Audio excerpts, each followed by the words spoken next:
Happy continuing holidays, everybody. Chuck here to tee up our next episode on our 12 Days of Christmas Toys playlist. And I am super excited because you're about to listen to one of our older episodes from this list about an older toy. It's all about yo-yos. It's how yo-yos work. Hope you like it. Welcome to Stuff You Should Know from HowStuffWorks.com.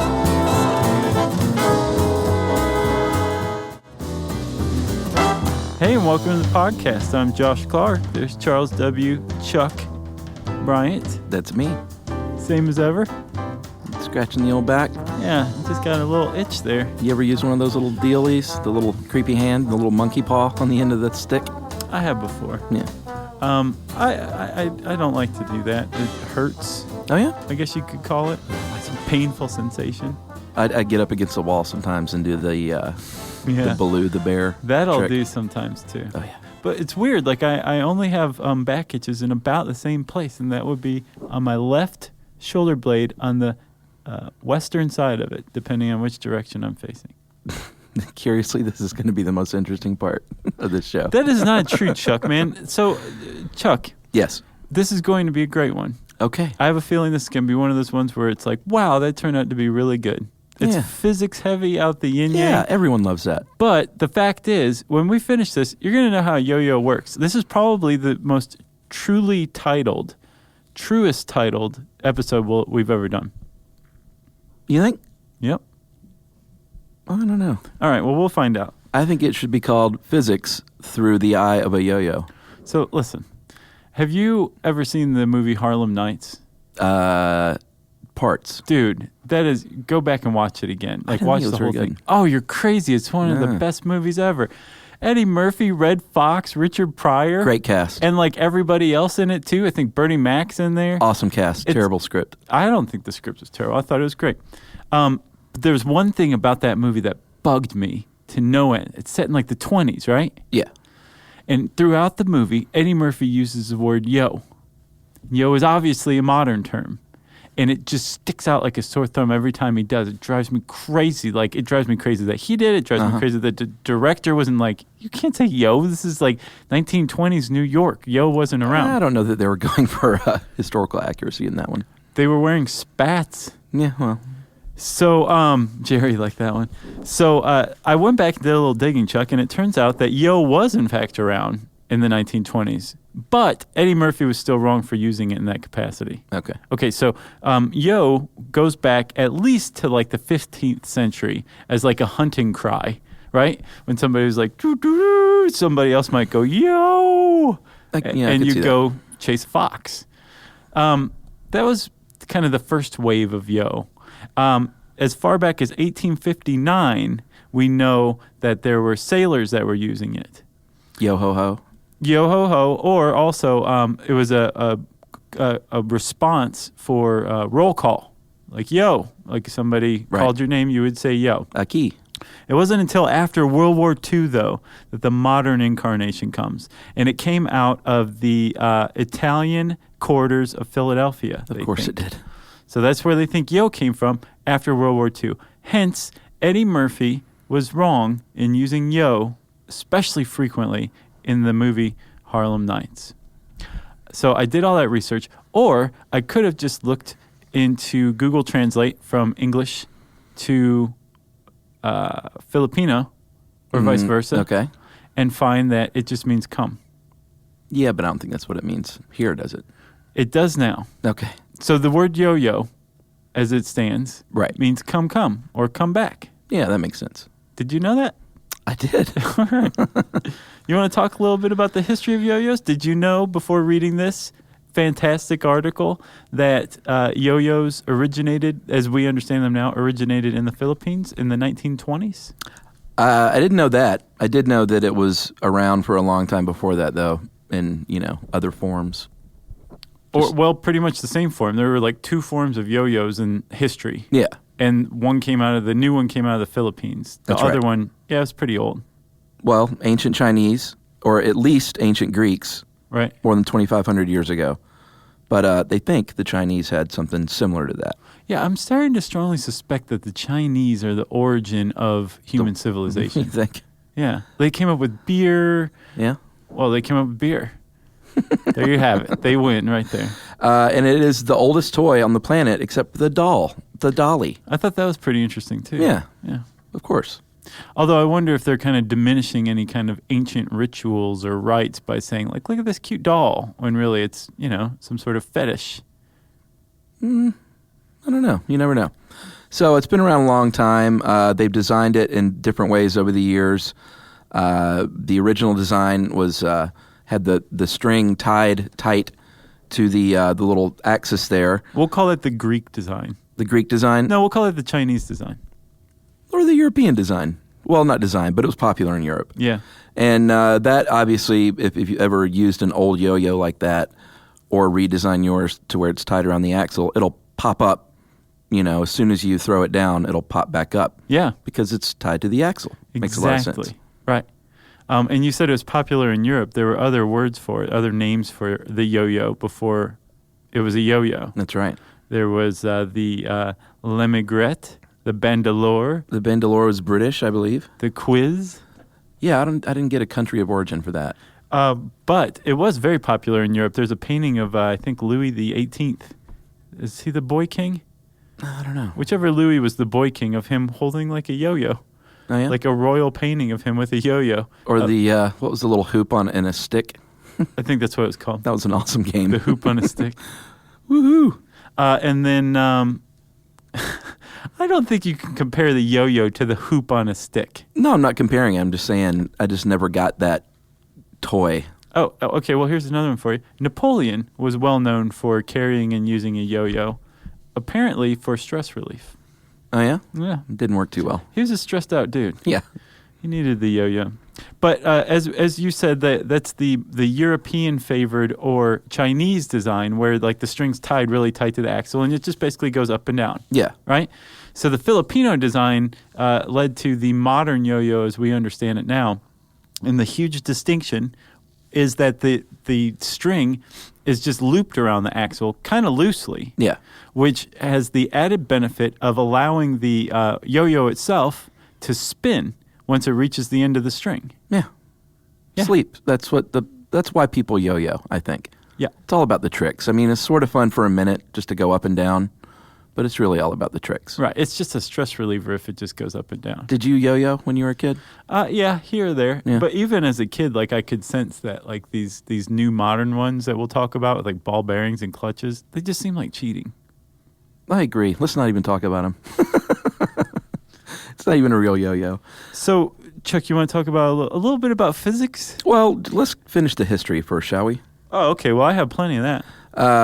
It was originally in the Philippines, they think it was a hunting weapon for like 400 years. Uh-huh. So, but not like a little tiny yo-yo. They were really big, and it was basically a big spindle attached to a rope with like spikes coming off of it. They were like the size of a Yugo. Yeah, and I guess the benefit there is that you could get it back after you threw it at somebody. Right. The string was almost just useless, though. Well, it was like rope. you just throw it and run after it. Oh, really? Okay.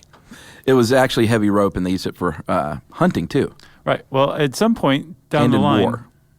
Well, yeah, you would think anything used in hunting, does double duty in war. I would Exactly. think. Anything you're trying to kill. Yeah. At some point, though, they became smaller and became toys. And in the 1920s, a Filipino immigrant to the U.S. named Pedro Flores started a company, the first modern yo-yo company in the United States, and did pretty well for himself. And then in 1929, he sold out to a man named Duncan, right? Donald Duncan? Yes, Donald Duncan.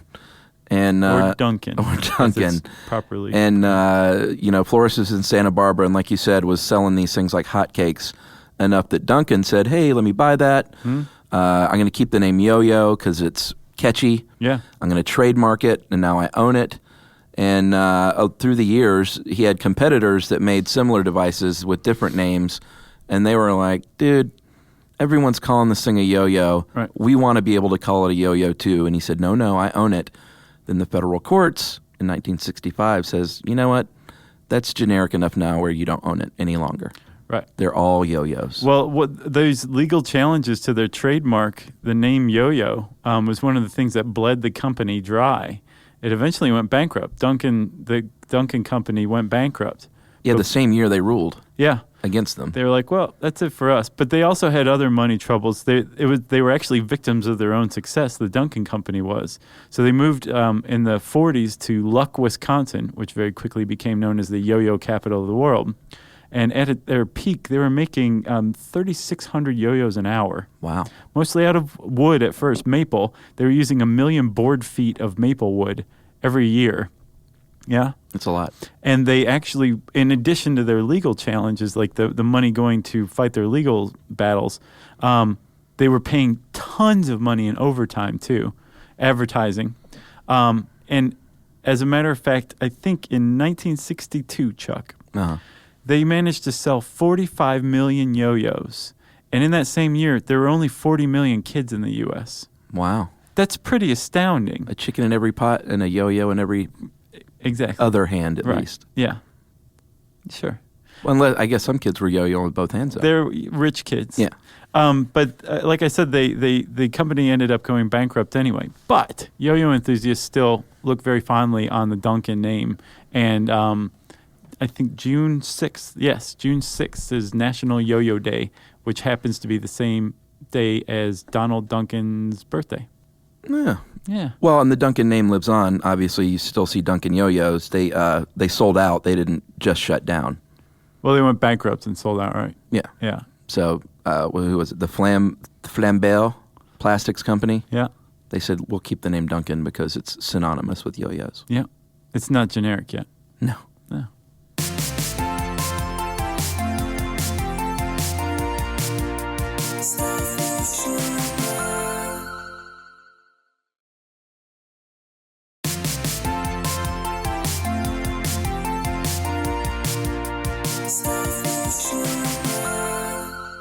There's a little yo-yo history for you. Yeah. I got a little more I'm going to save to the end.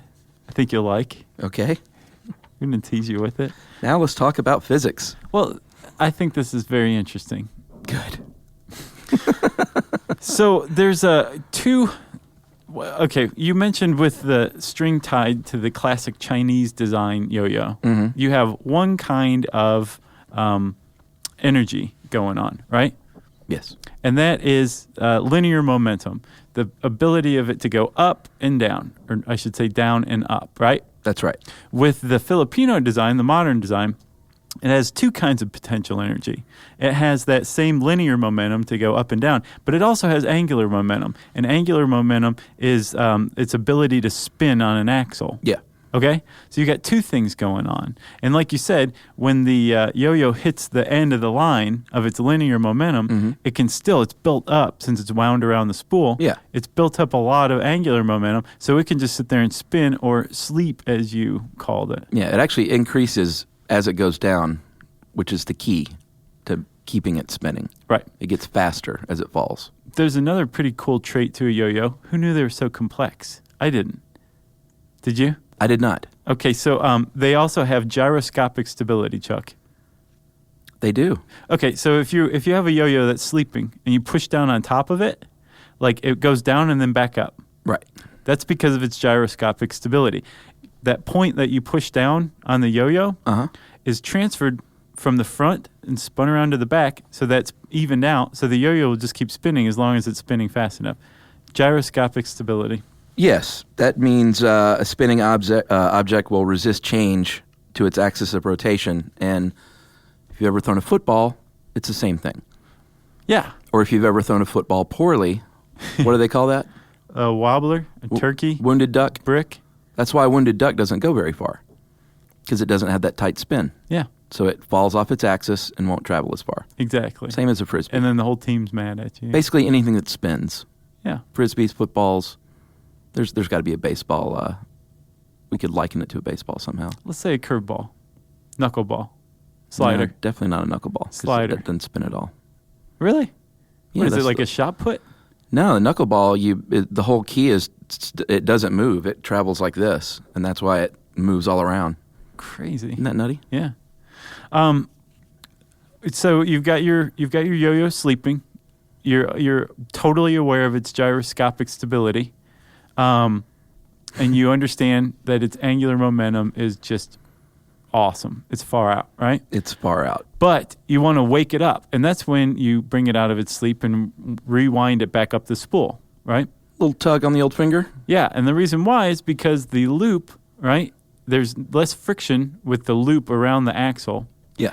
When you tug it, you increase that friction, and you allow it to rewind. It just grabs a hold of its buddy and says, let's go back up to the palm. Yep, it's pretty cool. Yeah. I like yo-yo physics a lot. So we basically just talked about the two hardest parts, right? Sleeping and waking. Yeah, and like I said, sleeping is the key to do any kind of trick like walking the dog, Yeah.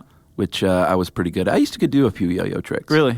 Yeah, I could walk the dog, and I could do the deal where you make a triangle and then tick-tock through the triangle. Something like a cradle or probably the cat's in the cradle. Let's call it a cat's cradle. And then I could do the around the world trick. Yeah, I couldn't do any of those. This inspired me to get a new yo-yo, by the way. I like the vintage Duncan ones, specifically the yellow ones with the butterfly, like the gold butterfly. The inverted ones? No, it Or just the had ones- a butterfly on the okay. label. Because they had those that looked like a butterfly that were I know what you're talking about. inverted, and I think that actually plays a part in the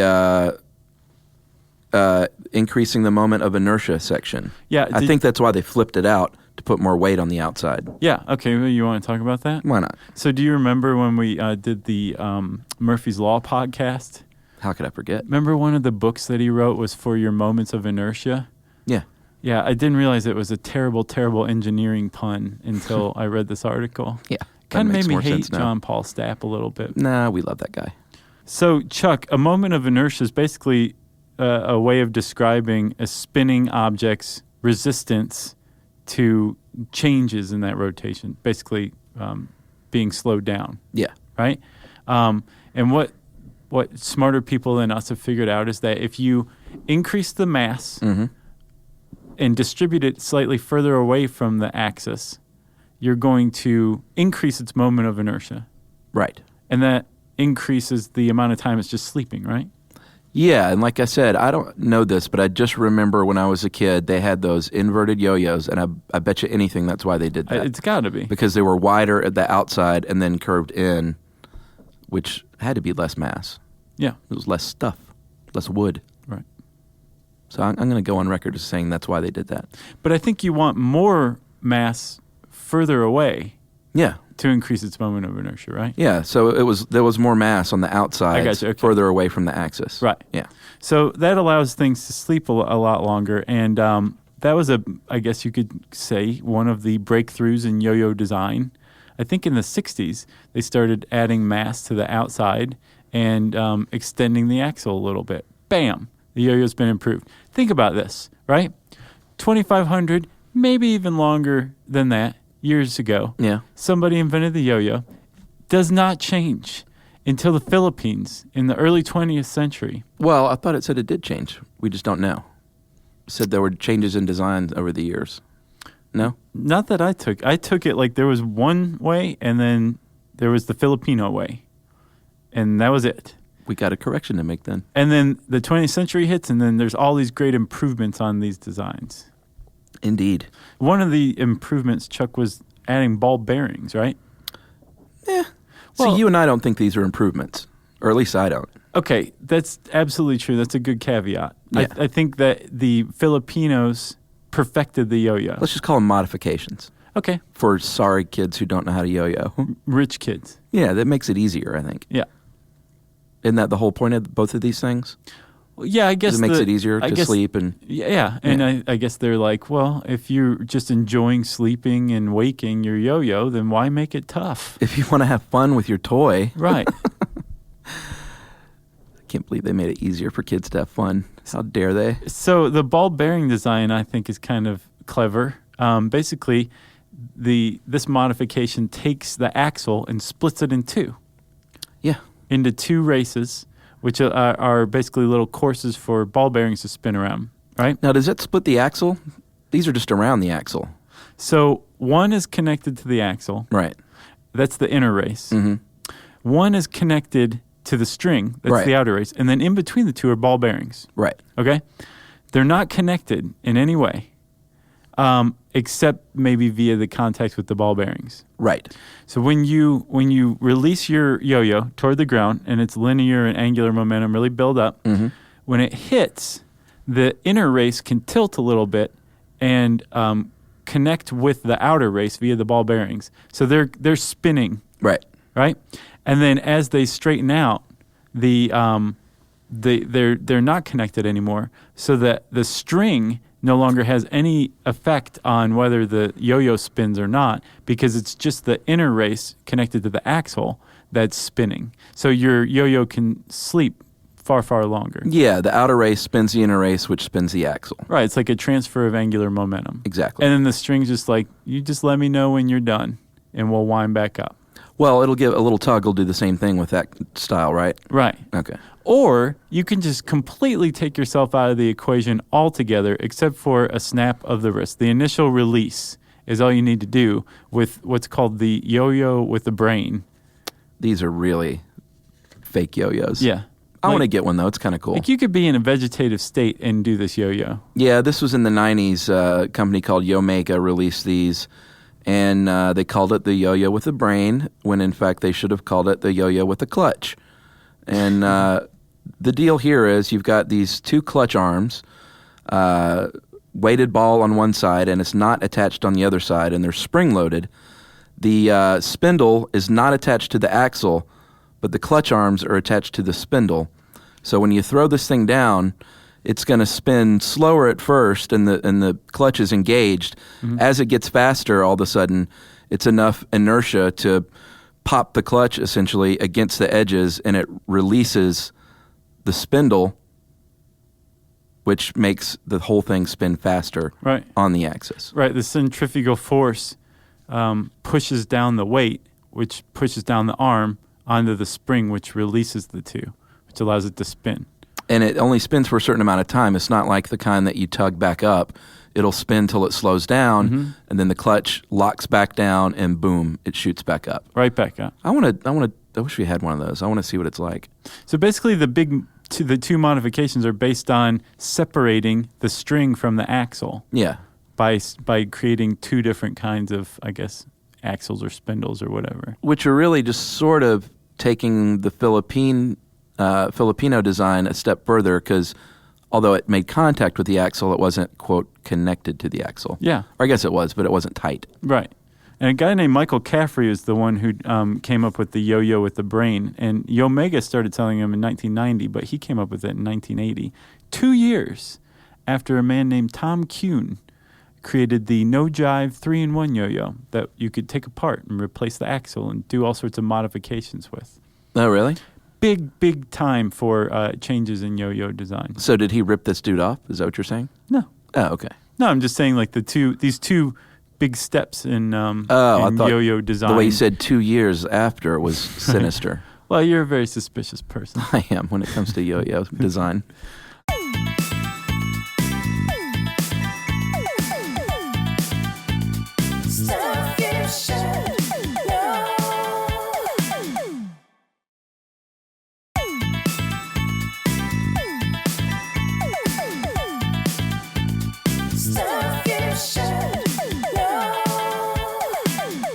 Chuck, that's pretty much the physics of yo-yos. Did you know that? We just explained how yo-yos work. You know, I looked online at videos and stuff to make it a little easier, because this is a very visual thing. And they do have videos. But what I found out is that a lot of teachers, physics teachers, use yo-yos to describe these, 4 to 6 properties that we described. I have to tell you, I understand angular momentum far better now. I understand, and although it went through the yo-yos, through the football, I understand the moment of inertia. Okay. Oh, wait. Was that moment of inertia? No, that's angular momentum. Angular momentum. Spinning on an axis? Yeah, yeah. Oh, you were talking about the gyroscopic stability. Yeah, that's there you what go. It was. Yes. See, I get confused. I do too, Chuck. It's physics, man. Don't feel bad. You want to know a couple more pieces of yo-yo trivia? Yeah, let's hear it. In 1968, one Abby Hoffman of the Chicago 7. Yeah. was indicted, charged with contempt of Congress when he started doing the walk the dog during a House Un-American Activities Committee session that was investigating him. So he was like, I'm just so over this, I'm going to yo-yo? Well, apparently, the way I read it is that he was trying to lighten everything up. He's like, here, watch me yo-yo. And he was walking the dog. And the HUAC said, no, not fun. So that's how yo-yos are connected to McCarthyism. If you ever take an SYSK quiz and that comes up. Plus, yo-yos were huge back then. Totally. That was like the heyday. I think it was the 60s. Yeah. Nixon, have you seen Nixon try to yo-yo? No. Man, if you don't like Nixon, this will just make you hate him even more. The night that they opened the Grand Ole Opry, and I think sometime in 1974, what's the main guy? Like the whole cast of Hee Haws behind Nixon, and then the main, Roy Acuff. Yeah. He presents Nixon with a yo-yo and has to put it on Nixon's finger, and Nixon looks like, what's going on, you know? Right. And then he tries to do it once, and it just kind of flops down and makes like a sad trombone noise. Wow. And he just has this sullen look on his face, like, I don't like yo-yos. Right. He looks kind of like you did at the beginning of this episode. Yeah, me and Nick Tricky Dick. Yeah. Who knew? And then they took a yo-yo in space, Chuck. Yeah, I saw that, and it still worked? It did work. They found that letting it drop did nothing because they were testing it in microgravity. But if you throw it, it will go slowly. But it will still spin? You can do it slowly, but it will still spin, and it moves just kind of gracefully along the string, like in just midair, horizontally, and but it'll never sleep. Well, thank God NASA did that. Yeah, back in 1985. Those are all the videos you see, though. They do much more than that. That was back when NASA was like, we have so much money, we don't know what to do with it. Exactly. Let's launch something, and let's say the Toys in Space Project. Right. And they did. Now, this was just for yo-yos. That was the only thing they did on that flight. Well, no, the Toys in Space Project encompassed 60 shuttle missions, one for each toy that they tested out. Wow. Jax was one of the best ones. I bet. The bolo paddle? Yeah. So that's yo-yos. Frankly, I'm pretty happy with this one. I thought you were going to lead in with something on Yo-Yo Ma for some reason. No, man. Try to look up yo-yos in the news and not get Yo-Yo Ma. Jeez. Can't do it. Stupid cello genius. I searched yo-yo minus ma minus knee minus GABA to finally get some stuff on yo-yos. Yo Gabba Gabba, sure. Yeah. Oh, what was the other one? Yo Mama? Neo. Yo MTV Raps. That came up too. Did it? Yeah, I stopped searching before I minused MTV too. I didn't know you could minus. I was in and it'll root out all the results that have that in it. So you just put the minus sign? Minus and then the next letter, no space. Had no idea. And you can do a bunch of different ones. No commas, no nothing, just like minus GABA, minus yo, really? Minus ma, minus knee. You literally just improved my life. Oh, good. Or my research for like abilities. The 8th time today. Yeah. All right. Well, that's it. All right. Yo-yos. Yo. I was in a jewelry store once and Neo came in. Seemed nice. Who's Neo? He's this rapper. He's from Atlanta. Oh, I thought you were talking about The Matrix. No, that's... I was like, his real name's Keanu Reeves. That's Neo. This is Neo. Oh. Yeah, I've heard of him. Yeah, him. Well, if you want to learn more about yo-yos, including some really top-notch illustrations, this is one of those ones that you will see why we have staff illustrators here at HowStuffWorks.com. Printed these out, actually. In color, no less, I saw. You want to type in yo-yo in the handy search bar at HowStuffWorks.com. That'll bring up that really cool article. And I said handy search bar, so now it's time for Chuck to shine with another edition of Listener Mail. Josh, this is one of our oldest, and not by age, but one of our most loyal fans, Anna Spies. Mm-hmm. She has a band, and they put together, let me just read it. This is coming out shortly after Christmas, and she said it was still great to read this.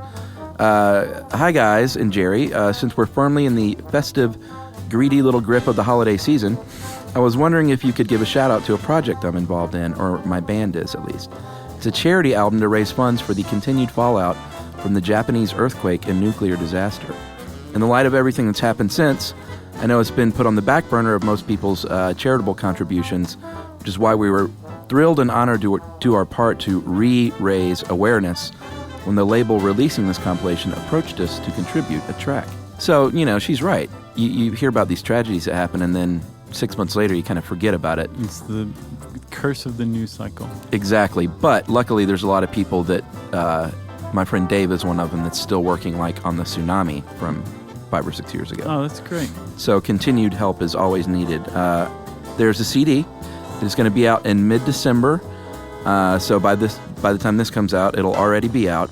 You can stream the entire album, which is 37 tracks by 37 artists, on the website morehopeforjapan.com. And her band, New Century Classics, wrote and recorded a brand new song just for this compilation, and she's quite proud of it. And I haven't had a chance to listen to it yet, but I'm gonna. And she says there's a lot of far better known artists on there, and anyone who likes instrumental music, post-rock, ambient, and basically pretty melodic guitar-based tunes should dig it. So check it out. That's Anna's band, New Century Classics.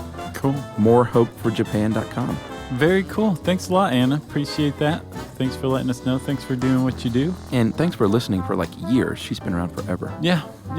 I guess if you're working on something that you feel like everybody's forgotten and shouldn't have, let us know, and we'll try to help you raise awareness too. Yeah.